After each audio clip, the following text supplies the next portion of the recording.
எந்த அதிகாரம் யாருக்கிட்ட இருக்குன்னே நமக்கு சந்தேகமா இருக்கு. பிரதமர் என்னடானா போய் வந்தே பாரத்துக்கு கொடியாட்டிட்டு இருக்கிறாரு. ராணுவ அமைச்சர் எலுமிச்சம்பழத்துக்கிட்டு போய் ரஃபேல் விமானத்துக்கு வைக்கிறேன்னு போயிட்டு இருக்காரு.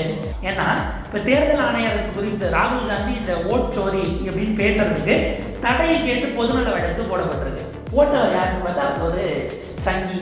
பிஜேபி எப்போதுமே புலம்பெயர் தொழிலாளர்கள் அவர்களுக்கான ஒரு வாக்குரிமை அப்படிங்கிறதுல அவங்களுடைய நிலைப்பாடு அவர்களுக்கு எதிராக தான் இருந்திருக்கு. அமித்ஷா போன்றவருடைய கேரக்டர் தெரிஞ்சவங்களுக்கு அவர் இல்லாத அதிகாரத்தெல்லாம் கையில் எடுத்துக்கிற ஆளு தன்னுடைய அதிகாரத்தை வேற ஒருத்தரை எக்ஸிக்யூட் பண்ண அமைதியா இருந்தாருன்னா அந்த இடமே நான் நம்ப பண்ண சொல்லியிருக்கேன் யார் தானேங்கிற இடத்துல வந்து அது நிற்குது. இப்போ இதில் ஒரு சிக்கல் பீகாரில் இருக்கக்கூடியவர்கள் அவங்களுக்கு அவங்களுடைய வாக்குரிமையை உறுதி செய்வது அதற்கான விழிப்புணர்வை ஏற்படுத்துவதை தாண்டி அவர்களை எதிர்நிலையில் நிறுத்தப்படுவதற்கான பரப்புரைகள் பிரச்சாரங்கள் வரும் பொழுது அதையும் கொஞ்சம் சென்சிபிளாக ஹேண்டில் பண்ண வேண்டிய தேவைங்கிறது ஜனநாயக சக்திகளுக்கு இருக்கிறது. அனைவருக்கும் வணக்கம்.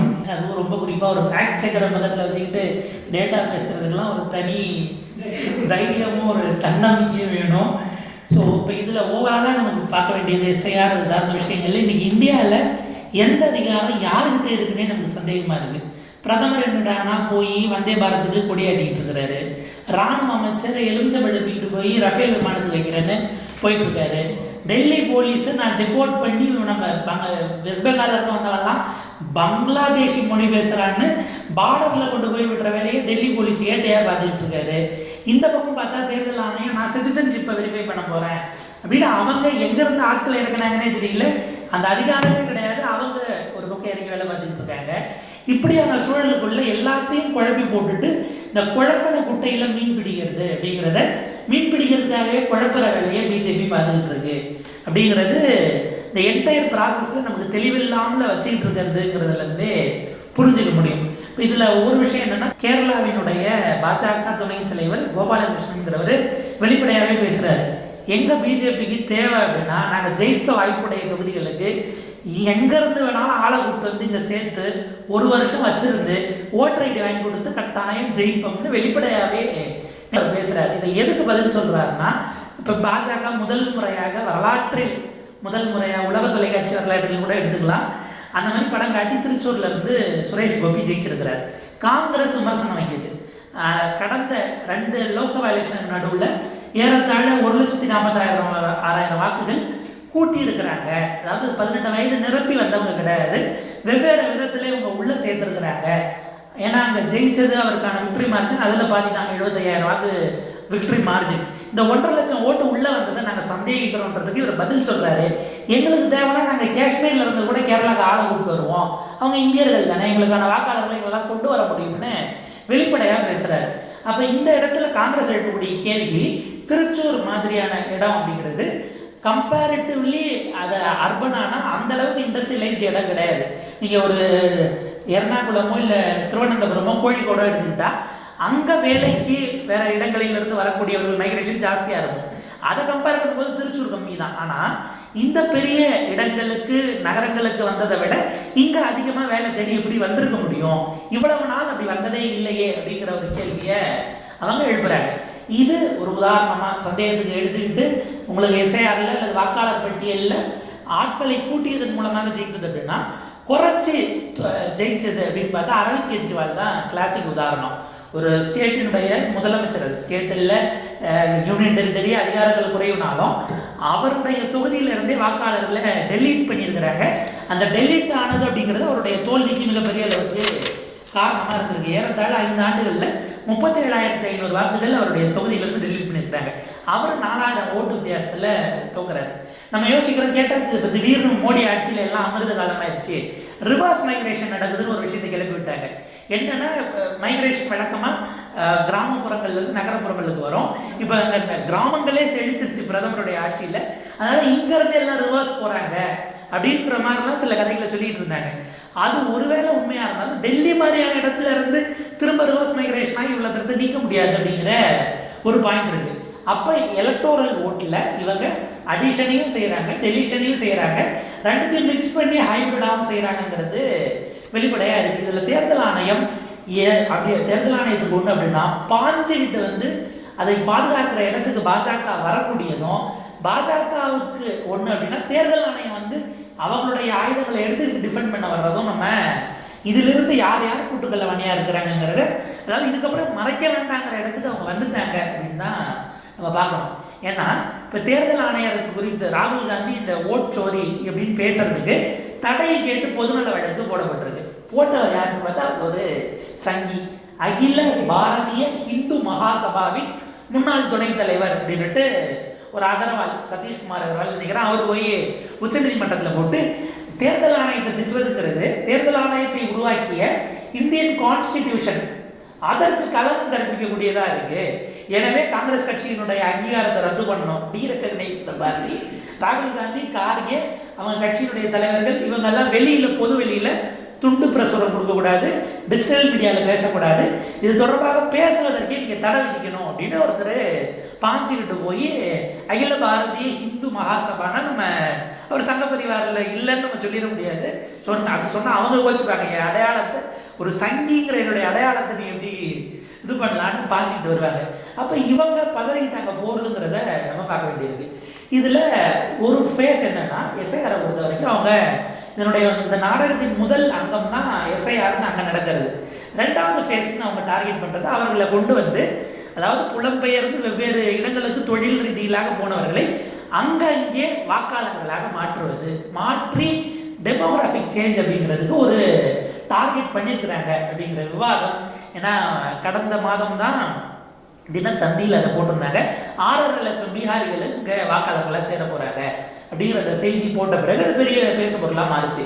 அந்த 6.5 லட்சம் அவங்க எப்படி கணக்கு பண்ணாங்கன்னா, அங்கே நீக்கப்பட்டவங்களுக்கு இப்போ வேறு வழி இல்லை, அவங்களால இங்கே ஓட்டர் ஐடியை வச்சு ஓட்டர் ஐடி வாங்குறதுக்கு வாய்ப்பு இருக்குது அப்படிங்கிறத வச்சு 6 கோடி அப்படின்னாங்க. அது இன்னைக்கு தமிழ்நாடு அரசினுடைய டேட்டா படியே ஏறத்தாழ 67 லட்சம் பேர் inter state and intra state இதற்காக புலம்பெயர்ந்து தொழிலாளர்களாக இருக்கக்கூடியவர்கள் அப்படின்னு தமிழ்நாடு அரசு 67 லட்சம் சொல்கிறாங்க. இதில் என்னென்னா, தமிழ்நாடு அரசினுடைய எக்ஸிஸ்டிங் சட்டங்களின்படி 5 பேருக்கு மேலே இருந்தால் தான் நீங்கள் போய் வெளிமாநில தொழிலாளர்கள் வேலை செய்கிறாங்கன்னு பதிவு பண்ணணும். இது 5 பேருக்கு மேலே இல்லாமல் இருக்கக்கூடிய கடைகள், இப்போ இங்கே இருக்கக்கூடிய தேநீர் கடைகளோ இல்லை உணவகங்களோ, இங்கெல்லாம் அது ஃப்ளோட்டிங் பாப்புலேஷனாக தான் இருக்கும். அவங்க எப்போ பணி விட்டு போவாங்கன்னு தெரியாது. இவங்கெல்லாம் பதிவே பண்ணலை. அதே போல் அக்ரிகல்ச்சர் லேபர்ஸாக இருக்கிறவங்கெல்லாம் இன்னைக்கு ஆர்கனைஸ்டு செக்டார், ஏன்னா விவசாய குழிகளாக தினக்குழிகளாக வரவங்கன்னும் போது அந்த எண்ணிக்கை கூடும், 1 கோடி வரைக்கும் போகுங்கிறாங்க. சீமான் மற்றவர்கள் 2 கோடி அப்படிங்கிற லெவலுக்கு போகிறாங்க. இப்போ என்னன்னா, இவர்களை உள்ள நார்மலைஸ் பண்ணுவதற்கு அல்லது அவங்கள சேர்க்கறதுக்கான ஒரு திட்டத்தை பாஜக செய்கிறது அப்படிங்கிற ஒரு பார்வை இருக்கு. இதுல நம்ம கவனிக்க வேண்டியது, இந்த வடமாநில தொழிலாளர்களை அங்க இருந்து அவங்க ஓட்டு நீக்கப்பட்டதே தெரியாம அந்த வேலைக்கு வந்திருக்கிறவங்களை எதிர்நிலையில நிறுத்துவதோ அல்லது ஏலியனேட் பண்ணுவது பிரச்சனையினுடைய சொல்யூஷனை நோக்கி நம்மள நகர்த்தாது. ஏன்னா அவங்க அடிப்படையில் இந்த அமைப்பு முறையால் பாதிக்கப்பட்டவர்கள். அவங்க இருக்கிற ஊரில் அவங்களால போதுமான அளவுக்கான கல்வி இல்லை அதுக்கான எக்யூப் பண்ணக்கூடிய ஸ்கில்ஸு, அதற்கு அடுத்தபடியாக பணியிடம் எதுவும் இல்லாமல் புலம்பெயர்ந்து இருக்கிறாங்க. எஸ்ஐஆர் ஒன்று நடக்குதானே தெரியாதவங்க அவங்களுடைய இதை இழந்தவர்கள் அப்படிங்கிற நிலையில் இருக்கக்கூடியவங்க பாதிக்கப்பட்ட விக்டிம்ஸ். நம்ம கேள்வி கேட்க வேண்டியது, அதாவது அவர்களை மலினப்படுத்துவதோ அங்கேருந்து போகிற பிறகு கிளம்பி தமிழ்நாட்டுக்கு போய் வாக்காளர்களாகி பிஜேபியை ஜெயிக்க வச்சே ஆகணுங்கிற நோக்கம் அவர்களுக்கு கிடையாது. அவங்களுக்கு அடிப்படையில் நல்லது கெட்டதுன்னா திரும்ப ஊருக்கு போகணுங்கிறது தான் எண்ணமாக இருக்குமே தவிர, அங்கே இருக்க அடுத்த தலைமுறையை படிக்க வைக்கிறதுக்கு இப்படி பாதிக்கப்பட்டு வந்த விக்டிம்ஸை அவங்கள நிறுத்தி அவங்க முழுக்க வந்து இங்கே தமிழ்நாட்டை ஆளை பார்க்குறாங்கங்கிற அந்த வாதத்தை கூர்மைப்படுத்தி போலரைசேஷனுக்கு போனால் நம்ம அதை நிறுத்த வேண்டிய ஒரு இடமும் கவனமாக அதை கையாள வேண்டிய ஒரு பொறுப்போடு அதை அணுக வேண்டியது நமக்கான தேவையாக இருக்குது. ஏன்னா டெமோக்ராட்டிக் ப்ரோசஸ் படி நீங்கள் அவங்க இங்கே உழைக்க வந்தவர்கள், அதை தாண்டி அவங்க இங்கே வந்து இங்கே இருக்கக்கூடிய இதெல்லாம் அவங்க எடுத்துக்கிறாங்க, நம்முடைய வேலை வாய்ப்புகள் பறிபோகிறதுங்கிற அதுக்குள்ளே போயிட்டு வடக்கு பாவங்கள் அப்படிங்கிற மாதிரிலாம் வீடியோஸ் வந்தது. அதாவது அவங்கள வந்து ஏலியனேட் பண்ணுறதுங்கிறத தாண்டி அவங்கள வில்லன்களாக சித்தரிப்பதுங்கிறதுக்கு நம்ம பலியாகிடக்கூடாது. இது ஒரு பக்கம். இங்கே ஜென்ரலைஸ் பண்ணுறதுக்கு என்னென்ன வேலைகள் பார்க்குறாங்க அப்படின்னா, பிஜேபி தொடர்ந்து அவங்கள மொழி ரீதியிலாக, கலாச்சார ரீதியிலாக, பண்பாட்டு ரீதியிலாக பல அமைப்புகளின் பெயர்களை சொல்லி உள்ளுக்குள்ளே ஏற்கனவே ஆர்கனைஸ் பண்ணுற வேலையை தொடங்கி விட்டார்கள் தமிழ்நாட்டுக்குள்ளேயே அப்படிங்கிற ஒரு சூழல் இருக்குது. இப்போ கடந்த ஆண்டு கரெக்டாக தீபாவளி முடிஞ்சு ஒரு 6 நாள் கழித்து மெரினால ஒரு நிகழ்ச்சி நடந்தது. சாத் பூஜா அப்படின்னு ஒரு விஷயத்துக்கு ஏறத்தாழ 1000 பேர் வரைக்கும் கூட்டினாங்க. 750 1000 பேர் வட இந்தியர்கள். இந்த சாத் பூஜாங்கிறது பீகார் அந்த சுத்து வட்டாரத்தில் இருக்கக்கூடிய நம்ம கவு பெல்ட்னு சொல்லக்கூடிய பகுதிகளில் தான் ஃபேமஸ். சூரியனுக்கு நன்றி செலுத்துவது, அதுக்கு அவங்க பல கதைகளை வச்சுருக்காங்க. ஆனால் நமக்கு என்னென்னா, வெவ்வேறு காலகட்டங்களில் இங்கு வேலை செய்வதற்கு வந்த அந்த வட இந்திய தொழிலாளர்கள் எப்படி ஒரே நாளில் வரணும்னு ஆர்கனைஸ் ஆனாங்க. அப்போ ஆர்கனைஸ் பண்ணுவதற்கான அமைப்புகளாக யார் இயங்கி கொண்டிருக்கிறார்கள் அப்படிங்கிற இடத்தை நோக்கி நம்ம போனோம்னா, அந்த இடத்துல அதை செய்யக்கூடியவர்களாக பாஜக அல்லது ஆர்எஸ்எஸ் இவர்களுடைய கிளை அமைப்புகளாக இருக்கக்கூடியவர்கள் வெவ்வேறு விதத்தில் இந்த லிங்கேஜை செஞ்சுக்கிட்டு இருக்காங்க அப்படிங்கிற ஒரு பாயிண்ட் தெரிய வருது. இப்போ சமீபத்தில் குறிப்பாக ஆரம்பி அவர்கள் வந்த பிறகு பல மாநிலங்களுடைய அந்த மாநிலம் ஸ்டேட்ஹுட் டே, அந்த மாநிலம் தோன்றிய நாள் அப்படிங்கிறத பெருமளவுக்கு இங்கே கொண்டாடுறாங்க. அந்த மக்கள் இங்கே வசிக்கக்கூடியவர்களை ஒருங்கிணைச்சு நிகழ்ச்சிகள் நடத்துறது, அவங்களுக்குள்ள அந்த செலிப்ரேஷன் அப்படிங்கிறத கோஆர்டினேட்டடாக செய்கிறாங்க. அப்போ இவர்களை ஒருங்கிணைக்கக்கூடிய அந்த முயற்சி அப்படிங்கிறத எதற்காக நாளை பயன்படுத்துவதற்கான திட்டத்தோடு ஒருங்கிணைக்கிறவர்கள் செய்கிறார்கள் அப்படிங்கிற கேள்வி வருது. அப்போ தான் மகாராஷ்டிரா ஃபார்மெட்டில் உங்களுக்கு இங்கே மகாராஷ்டிராவில் உங்களுக்கு சிவசேனா மராத்தியினுடைய ப்ரைடை பேசி அந்த ஓட்டை வாங்கிச்சு. நான் மராத்தி ஓட் பேங்கை பிஜேபி கன்சால்டேட் பண்ணிச்சு. ஹிந்தியை மையப்படுத்திய கூட கன்சால்டேட் பண்ணுற வேலையை பார்த்தாங்க. மற்ற மொழிகள், தென்னிந்திய மொழிகள்னாலும் அதுக்கு வெவ்வேறு விதமான பாலிடிக்ஸை செஞ்சாங்க. அதனால தான் உங்களுக்கு கடந்த எலெக்ஷன், முந்தின எலெக்ஷனில் சிவசேனாவும் பிஜேபியும் சேரும்போது மராத்தி ஓட் பேங்க் அந்த ப்ரைடும் வரும், நான் மராத்தியும் ஒன்றா இணைஞ்சு தான் ஒரு பெரிய அளவுக்கான ஸ்வீப் இருந்தது அப்படின்னு அந்த காலகட்டத்தில் நம்பப்பட்டது. ஏன்னா இன்னைக்கு இவங்க அந்த ஓட்டு ரோல்லாம் பார்த்த பிறகு அது நேச்சுரலாக இந்த ஓட்டு தானா அப்படிங்கிற சந்தேகம் நமக்கு வருது. அப்போ அந்த மாதிரியான ஒரு பேட்டர்னில் இங்கே தமிழ்நாட்டில் இருக்கக்கூடியனா அங்கிருந்து வந்தவர்கள் முதல்ல அவங்ககிட்ட நம்ம நிகழ்த்த வேண்டிய உரையாடல்ங்கிறது உங்களுடைய வாக்குரிமையை உங்கள் ஊரில் நீங்கள் காப்பாற்றிக்க வேண்டிய தேவை இருக்குது உங்களுக்கு. ஏன்னா இப்போ எஸ்ஐஆர் நடக்குது, நம்ம இங்கே இருக்கோம், இங்கே இருக்கக்கூடிய புலம்பெயர் தொழிலாளர்களுக்கு தேர்தல் ஆணையம் அப்படி ஒன்று நடக்குதுன்னு எதன் மூலயமா கொண்டு போய் சேர்த்துச்சு. நம்ம இங்கே இருக்கோம், ஊடக வெளிகளில் ஒரு வேலை வந்திருந்தா நம்ம பார்த்துருக்க முடியும். டிஜிட்டல் மீடியாவாக இருக்கலாம், பிரிண்ட் மீடியாவாக இருக்கலாம், அப்படி ஏதாச்சும் விளம்பரப்படுத்துறதாக நமக்கு தெரிய வந்ததுன்னா அப்படி ஒன்று நடக்கவே இல்லை. அப்போ சம்மந்தப்பட்டவங்களுக்கு எஸ்ஐஆர் ஒன்று நடக்குதுன்னே புலம்பெயர்ந்தவர்களுக்கு நீங்கள் தெரிவிக்காமல் நீங்கள் இதை நடத்திருக்கிறீங்களாங்கிற கேள்வி வருது. லோக்கல் லாங்குவேஜஸில் அப்படின்னா இங்கே இருக்கக்கூடிய அரசுகள் இது பண்ணி அந்த மொழியிலையும் போய் சேர்ற மாதிரி விளம்பரங்கள்லாம் கொடுக்கணும்ல ஒவ்வொரு மாநிலங்கள்லையும். ஏன்னா அவங்க இந்தியா முழுக்க போயிருக்காங்க. அப்போ எதன் அடிப்படையில் நீங்கள் சேர்த்தீங்கன்னா உங்களுக்கு அந்த டிரான்ஸ்பரன்சி லேக் ஆகுது. அப்போ அவர்கள் முதல்ல இங்கே சேர்றதுக்கு விருப்பத்தோடு நான் வரேன், நான் இங்கேயே இருந்துக்கிறேன், என் ஊர் எனக்கு அதுக்கு வழி தரல அப்படின்னா அவர்கள் இங்கே விரும்பி பெறுவதற்கும் அவர்களை அங்கே துண்டிச்சு அவங்க விருப்பம் இல்லாமல் அவங்களுக்கு தகவலே தெரிவிக்காமல் துண்டிச்சு இங்கே கொண்டு வந்து அவங்கள உள்ள சேர்த்து ஒரு இடமா ஆர்கனைஸ் பண்ணி அவங்களுக்கான தொடர்போடு இருக்க ஒரே ஆட்கள் நம்ம கட்சி தான், நமக்கான வாக்காளர்களாக அவர்களை மாற்றிக்கலாம். ஏன்னா தமிழ்நாட்டினுடைய அரசியல் வரலாறோ சூழலியலோ அது அவங்களுக்கு தெரிஞ்சிருக்க நியாயம் இல்லை. அவர்களுக்கு தமிழ்நாட்டினுடைய பிராந்திய கட்சிகளோட எந்த தொடர்பும் கிடையாதுங்கிற ஒரு சூழல் இருக்கு. அப்போ அதை கொண்டு வந்து இன்டகிரேட் பண்ணி அட்வான்டேஜ் எடுக்கணுங்கிற ஒரு இரண்டாவது கட்ட செயல் திட்டத்தோடு இவர்கள் இருக்கிறார்கள் பார்க்க வேண்டியிருக்கு. பிஜேபி எப்போதுமே புலம்பெயர் தொழிலாளர்கள் அவர்களுக்கான வாக்குரிமை அப்படிங்கிறதுல அவங்களுடைய நிலைப்பாடு அவர்களுக்கு எதிராக தான் இருந்திருக்கிறது. ஏன்னா 2019 எலெக்ஷனுக்கு முன்னாடி 18 அந்த காலகட்டத்தில் தேர்தல் ஆணையம் இதே போல் கட்சிகளோடு டிஸ்கஸ் பண்ணுறாங்க, ஒரு ப்ரப்போசல் வைக்கிறாங்க. எந்தெந்த மாநிலங்களுக்கு யாருக்கு எவ்வளோ புலம்பெயர்ந்திருக்காங்கிற கணக்கு எடுத்துட்டு எலெக்ஷன் நடக்கும்போது அவர்களுக்கு மட்டும் எந்த தொகுதியோ அங்கே ஓட்டுச்சீட்டாக கொடுத்துட்டு அதை இங்கே சேர்த்துக்கலாமா, ஆட் பண்ணிக்கலாமா, போஸ்டல் ஓட்ஸ் மாதிரி பேலட்ஸ் மாதிரி ரெடி பண்ணிக்கலாமா, புலம்பெயர் தொழிலாளர்கள் வர முடியலனாலும் அந்த காரணத்துக்காக ஓட்டு போடுறது தவிர்க்க அவங்களால போட முடியாமல் போகக்கூடாது, எல்லாராலையும் வர்றதுக்கு வாய்ப்பு இல்லைன்னா அங்கேயே பதிவு பண்ண வச்சுட்டு சென்டர்ஸை ரெடி பண்ணி செஞ்சுக்கலாமான்னும் போது பிஜேபி அதுக்கு மிக கடுமையாக எதிர்க்கிறது. அதே பிஜேபி வெளிநாட்டில் இருக்கிறவங்களுக்குலாம் அங்கே போஸ்டல் பேலட் கொடுத்து ஓட்டு போட சொல்லலாமா, ஆன்லைன்லேயே போட சொல்லலாமான்னா அதை ஆதரிக்கிறது. அப்போ இவங்களுடைய நோக்கம் என்னவாக இருக்கிறது அப்படிங்கிறதுல நம்ம பார்க்க வேண்டியிருக்கு. அப்போ சாமானியர்களுக்கான உரிமை இல்லை, அவர்களுக்கு இருக்கக்கூடிய ஜனநாயக இடமே அதை செய்யணும் அப்படின்னா அதில் அவங்களுக்கு அன்னைக்கே பிஜேபி 2018 சொன்னது ஜேபி நட்டாவும் பூபேந்திர யாதவும் தான் போய் ரெப்ரசன்ட் பண்ணுறாங்க. அவங்க சொல்கிறாங்க அவங்கள அங்கங்கேயே வாக்காளர்கள் ஆகிட்டு போங்க, எதுக்கு அவங்க இங்கே இருக்கிற எலெக்ஷனுக்கு அவங்க தான் அங்கே போயிட்டாங்கல்ல வேலைக்காகவே, போனவர்களை நிரந்தரமாக அங்கேயே புலம்பெயர்ந்தவர்களை அறிவிச்சு இருக்க வச்சு இன்டகிரேட் பண்ணிடுங்கிறத பிஜேபி தேர்தல் ஆணையத்துக்கே அவங்க தரப்பில் இருந்து கொடுத்த ரெப்ரசன்டேஷனாகவே இருக்கிறது. அப்போ இது பிஜேபியினுடைய செயல் திட்டத்தினை தான் இன்றைக்கு அமல்படுத்தக்கூடிய இடத்தில் ஏவல் ஆட்களாக தேர்தல் ஆணையம் வந்திருக்கிறது அப்படிங்கிறத பார்க்க வேண்டியிருக்கு. இதில் பல கோளாறுகள் இருக்குது எஸ்ஐஆரில். இன்னைக்கு வரைக்கும் 2003 நாங்கள் நடத்தினதெல்லாம் திரும்ப செய்கிறோம்னு சொல்கிறாங்க. 2003 வெளியிடப்பட்ட அந்த அஃபிஷியல் நோட்டிஃபிகேஷன் தேர்தல் ஆணையத்தால் வெளியிடப்பட்டிருக்கிறதா, என்ன வெப்சைட்டில் இருந்ததே அவங்க டெலீட் பண்ணியிருக்காங்கிற குற்றச்சாட்டு இருக்குது. அதை விட முக்கியம், இதற்கு முன்பாக இவ்வளவு ப்ரொசீஜர்லாம் நாங்கள் எஸ்ஐஆர் நடத்தலைன்னு அன்றைக்கு தேர்தல் அதிகாரியாக இருந்தவர்கள் இன்றைக்கும் இருக்கிறவர்கள் உயிரோடு இருக்கிறவங்க ஆஃபீஸான விட்னஸ் தான். அவங்க சொல்கிறாங்க இப்படியெல்லாம் நாங்கள் செய்யவே இல்லைங்கிறாங்க.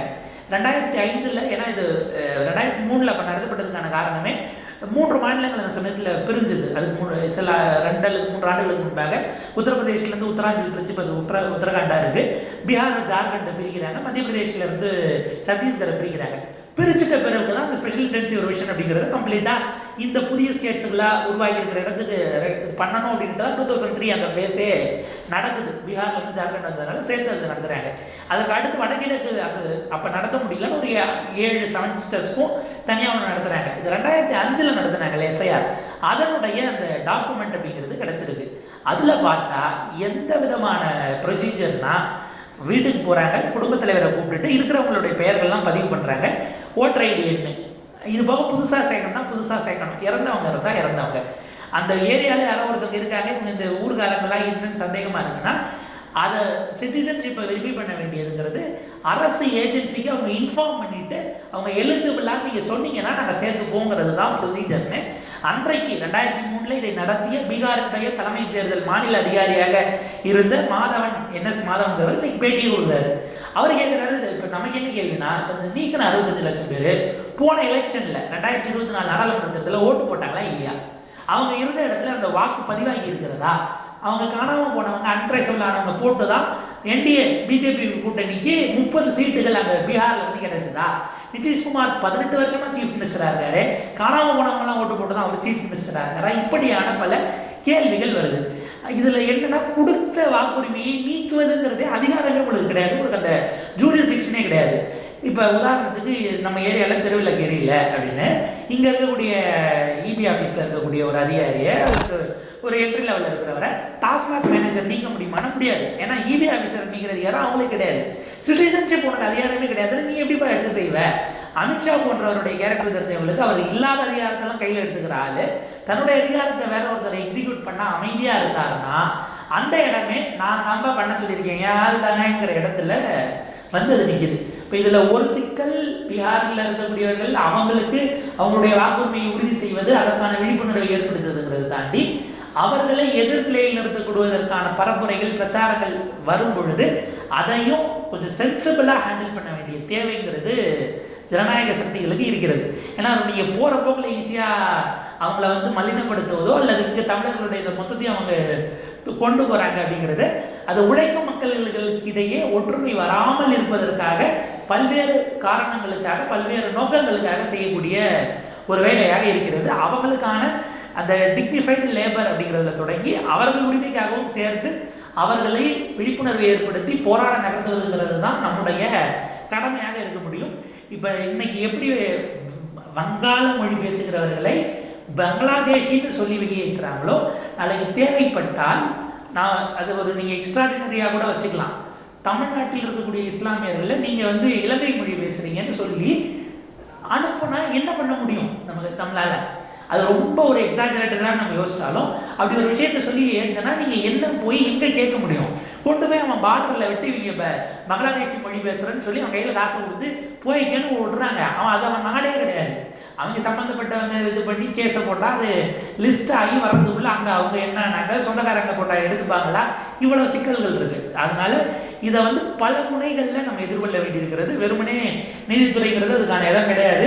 ஏன்னா நீங்கள் பெஞ்சில் உட்கார்ற ஜட்ஜு ரிட்டையர்மெண்ட்டுக்கு பிறகு போஸ்டிங் வேணுமா வேணாமா அப்படிங்கிற முடிவை பொறுத்து வழக்கு விசாரணையினுடைய போக்குகள் போகிறதுங்கிறது அதிர்ச்சிக்குரியதாக இருக்குது. இந்த ஸ்டேட்மெண்ட்டை சொன்னவர் அருண்ஜேட்லி, அவர் இன்னைக்கு இறந்துட்டாரு, பட் பாஜக மறுதாக நம்ம எடுத்துக்கலாம். ஓய்வுக்கு பிறகு கிடைக்கக்கூடிய வெகுமதிகளுக்காக ஓய்வுக்கு முன்பாக சில தீர்ப்புகள் இங்கு கொடுக்கப்படுகிறதுன்னு நாட்டினுடைய நாடாளுமன்றத்துக்குள்ள பேசினார் அருண்ஜேட்லி. இன்றைக்கும் அப்படியான விஷயங்கள் திடீர்னு பார்த்தா ரிட்டையர்டு ஜட்ஜு எல்லாம் ஓய்வு பெற்ற தலைமை நீதிபதியை கூப்பிட்டு குழு அமைச்சு அதில் போட்டு ஒரே நாடு ஒரே தேர்தலுக்கு கருத்து கொடுங்க அப்படின்னு 3 ஜட்ஜை கூப்பிடுறாங்க. இருக்கிற ஜட்ஜை ராஜினாமா பண்ணிட்டு வந்து எம்பி அனுப்பி வைக்கிறாங்க. இப்படியான விஷயங்கள் அவங்க எல்லா அமைப்புகளையும் கையில் எடுக்கும்போது வெறும் ஒரு முனை தாக்குதல், அதாவது சட்ட ரீதியாகவோ சமூக ரீதியாகவோ அரசியல் ரீதியாகவோ ஏதாவது ஒன்று இல்லாமல் ஒரு கோஆர்டினேட்டட் அட்டாக் செய்ய வேண்டிய தேவை இருக்கிறது. எதிர்கட்சிகள் இன்னும் இப்போதான் அதை உணர்ந்திருக்கிறாங்க. இப்போ பீகாருக்கு 5 மாநில முதலமைச்சர்கள் எல்லா எதிர்கட்சி தலைவர்களும் போகிறாங்கனாலும் இந்த டோர் டு டோர் கேம்பெயின்கிறத அவங்க விரிவுபடுத்தும் பொழுது நம்மளான பங்களிப்பை இதில் முக்கியமாக வரக்கூடிய செய்திகளை ஃபேக்ட் செக் பண்ணி குறைஞ்சபட்சம் இமீடியட்டாக வர்றதை அப்படியே பரவாமல் ஒரு மினிமல் சென்சிபிலிட்டியாக நம்ம ஹேண்டில் பண்ண வேண்டிய பொறுப்பு நம்ம எல்லாருக்கும் இருக்குது. ஏன்னா பல நேரங்களில் அதை ஃபேக்ட் செக் பண்ணி ரிலீஸ் பண்ணி அது பொய்யினாலும் அதுக்குள்ளே இது உலகம் முழுக்க சுற்றிடும். ஃபேக்ட் செக்கு பண்ணி வந்ததை பரப்பவும் மாட்டாங்க. அந்த முதல்ல சொல்லப்பட்ட பொய் அப்படிங்கிறது தான் போகும். கடந்த காலத்தில் பீகாரிகளெல்லாம் தேடி தேடி பிடிச்சி நீ பீகாரியான்னு கேட்டு இங்கே கொள்றாங்கலாம் வீடியோ போட்டு கைது பண்ணி அவர் பெயிலில் இருக்காப்புல அந்த வழக்கு நடக்குமா என்னன்னு தெரியாது லெவலுக்கு ஒரு யூடியூபர் அந்த மாதிரி சிக்கினார். ஆக உடனே அங்கே அதை பொலிட்டிசைஸ் பண்ணுறாங்க. இன்னைக்கு இவ்வளோ பிரச்சனை நடந்துகிட்டு இருக்கு. பீகாரில் யாத்திரை போயிட்டு இருக்காங்க. பீகாரில் பிஜேபியினுடைய தலைவர் சுதான்ஷு திரிவேதின்னு நினைக்கிறேன், அவர் பேசுகிறாரு. ராகுல் காந்தி யாத்திரைக்கு போகும்போது மசூதிக்கு மட்டும் போனார், அங்கே பக்கத்தில் இருக்க அனுமார் கோயிலுக்கு போல. இது உங்களுக்கு நீங்களா பண்ணீங்களா? யோயே தேஜஸ்வி யாதவ் சொல்லி கொடுத்தாரா? இந்து விரோதிகள் எதுக்கு போயிட்டு இருக்காங்க, எதை கொண்டு போய் இதோட ஜாயின் பண்ணுறாங்கிறது இருக்கு இல்லையா? அவங்க வேலையில் அவங்க கரெக்டாக இருக்கிறாங்கன்னும் போது அவங்கள ப்ராப்பராக சென்சிபிளாக நம்ம ஹேண்டில் பண்ண வேண்டிய பொறுப்பு கடமை இருக்குது. அதை உணர்ந்து நம்ம செயல்படணும். உங்களுடைய நேரத்துக்கு நன்றி.